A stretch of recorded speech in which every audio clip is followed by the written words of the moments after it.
bisimila aw ka émission kɛnɛ kan n'o ye revue de la presse ye min ye ka fasigi gafew kɔni ko olu bayɛlɛma bamanankan cɛɲi na walasa bɛɛ ka se k'i ka tata ale sɔrɔ a la cogo min na bari sabula n'i y'a ta k'a lajɛ an ka jamana in ye jamana min ye bɛɛ tɛ nanzarakan bɛɛ tɛ ale mɛn nka an sigikun kɔni o ye min ye yan o ye k'a bayɛlɛma bamanankan cɛɲi na o min y'an ka tunkunkan ye walasa maa caman kɔni olu bɛ se k'u ka tata ale sɔrɔ a la cogo min na ni ye n bolo don adama bi bɔ ni sɛbɛn min ye u k'a ma ko le républicain Sidiki Dembélé ni ale ka fasiri ye a ka fasiriden gafew kɔnɔna la an ka jamanakantigi gale n'o ye Baba Modibo Keita ye ale ka saya o san yɛlɛmaw ni kun y'o ye min bɛnna san 1000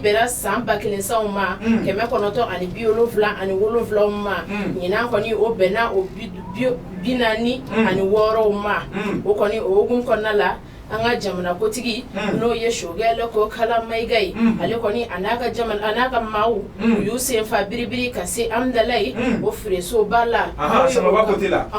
u ka kaburudonba in kɔni na sa min kɔni ye ka taa ka taasibila kɔni ta k'o ɲɛsin an ka jamanakantigi gale ma n'o ye Baba Modibo Keita ye bari sabula ka kuma ɲɛw yɛrɛ la wa a y'a yira k'a fɔ ko Baba Modibo Keita ale kun ye jamanakantigi ko ye min kɔni kɛra Mali ale jɔsen gale dɔ ye min Mali kuloma dɔ kun do bari sabula ale kɛra maa ye maa min kɔni ale ye yɛrɛma hɔrɔnya ta ka di Mali ma a n'a ka maaw o hukumu kɔnɔna la sa u kɔni y'a yira u ka kumasenw kɔnɔna la ko Baba Modibo Keita maa si man kan tɛ ka ɲinɛ ale kɔ Mali in kɔnɔna la bari sabula cɛba do cɛba min kɔni a kɛra Mali ale yɛrɛma hɔrɔnya ta baa ye wa fɛnɛ a kɛra sababu ye ka Mali ale couleur d'a ma n'o ye vert jaune rouge ye o t'an ka sɛnɛfɛnw ye wa fo ka taa se sanukow ma ani an ka finitigilaka minnu joli bɛ bɔn o ye rouge ye min kɔni o bɛ o hukumu kɔnɔna la sa a tilala ka dɔ wɛrɛ ta k'o bila sen kan n'o ye devise du Mali ye tilenna kelen hakilina kelen ani dusukun kelen o don o hukumu kɔnɔna la sa a kɔni y'a yira k'a fɔ ko furancɛ fanga maaw n'o ye transition maaw ye fo ka taa se a kotigi yɛrɛ ma n'o ye Asimi Koyita ye o tɛ colonel ba ye wa ko kɔni u bɛ n'u sen ta k'a da cɛba in sen da yɔrɔ la walasa cogo min na Mali ale bɛ fasa kɔlɔn min kɔnɔna la bi juguw kelen bɛ k'a ta k'a bila kɔlɔn jugu min kɔnɔ bi walasa ka se ka bɔ o kɔnɔ walasa Mali ka se ka wuli an Baba Modibo Keita tun bɛ fɛ Mali in ka kɛ cogo min na dɛ walasa a ka se ka kɛ o cogo kelen na u kɔni u ye taasibila belebele kɛ ka ɲɛsin cɛba in ma bɔlen kɔ kaburuso in na sa wa kɔni u y'u sen ta biribiri ka se a yɛrɛ jabala la n'o ye a faso ye ka se o ma kosɛbɛ ka taa folikan ni taasibila kɛ yen nɔ fɛnɛ a ko kɔni a kɛra nimisi wasa ye a kɛra misimisi caman ye bari sabula maa caman hakili jiginna Modibo Keita la minnu tun b'a hakili la a waati a kɛra misimisi caman ye olu kɔni ma sa o ko kɔni na sa colonel Asimi Koyita fo ka taa se a ka kotigi gale ma n'o ye Shogɛlɛ ko Kala Mayiga ye a kumasenw kɔni na wa a ko politimaw ma man ka tɛ k'i kɔ a da ma ko a la Mali ko in na ko bɛɛ kan k'i fara ɲɔgɔn kan de walasa Mali a bɛ se ka kɛ Mali kelen ye cogo min na an Baba Modibo Keita tun b'a fɛ cogo min na dɛ fɔlɔmaw ye Mali sigi cogo min na olu b'a fɛ Mali ka kɛ cogo min na dɛ walasa k'a kɛ ten bari sabula Mali kuloma galew olu de y'a da n'o ye a pierre fɔlɔw ye o t'a a biriki fɔlɔw ye wa olu de y'a da n'an ma se k'a wuli k'a jɔ k'a tɛmɛ olu ta la an b'an tɛ k'a tiɲɛ bada ka tɛmɛ olu ta la o kun ye Sidiki Dembélé ye le républicain maaw ka fasiri gafe la o bɛ bonya b'a la i ye kuma gɛrɛw ka gɛrɛna o diyara n ye janɛmuso ka d'a kan n'an bolo keleku ka don an bɛ bɔ ni mun ye sa fasiri la sɛbɛn kɔnɔna la ka d'a kan ko cɛkɔrɔba dɔ de y'a denkɛ ci k'a faga ka d'a kan a y'a denkɛ ɲagaɲaga ko la ko san denmisɛnninw tiɲɛnen don u tɛ ɲuman kɛ u yɛrɛ ɲuman na ko génération futi fo ka n'a bayɛlɛma sa ko le Mali est futi ne y'a f'u ɲɛna k'an ka jamana ma tiɲɛ wa Maliba in tɛ tiɲɛ Maliba in bɛ lonbo laban a tɛ bi ka d'a kan sa a taara denkɛ minɛ sigɛrɛti min de la e b'a dɔn denkɛ ye cɛkɔrɔba jaabi ni mun ya cɛkɔrɔba y'i kanto a denkɛ ma ko ko papu ko tu filmes maintenant a ko non ko tɔnɔ ko je globe cɛkɔrɔba y'a to la dɔrɔn ka tɛgɛ ɲɛ kelen ci a tulo kɔrɔ papu filɛ ka kirikara ka bin o kɛra papu taɲani n'an bɔr'o la sa an m'an tɛgɛ keleku ka don tuguni sa an bɛ bɔ ni